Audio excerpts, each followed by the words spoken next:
When most people hear the word bond, they think of earning interest. But for Muslim investors, that's a problem. So, how can you generate investment income without earning interest? The answer is Sukuk. And today, they are more accessible than ever before. Hi, I am Awais, an individual investor sharing my insights.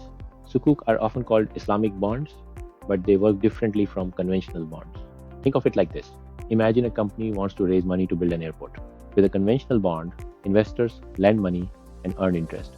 With Sukuk, investors own a share in the underlying asset or the income it generates.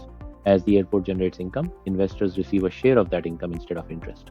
That's one of the key principles of Islamic finance. Investment should be backed by real assets and genuine economic activity. So, how can beginners invest? The easiest way is through Sukuk funds or ETFs.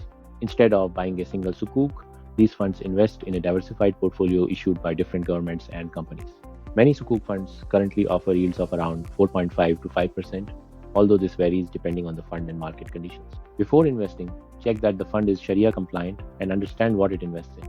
Review the annual fees and make sure it matches your investment goals and risk tolerance. Sukuk can be a valuable addition to a diversified Sharia compliant investment portfolio. In my next video, I'll compare some popular Sukuk funds. If you found this helpful, please like and subscribe for more straightforward investing insights.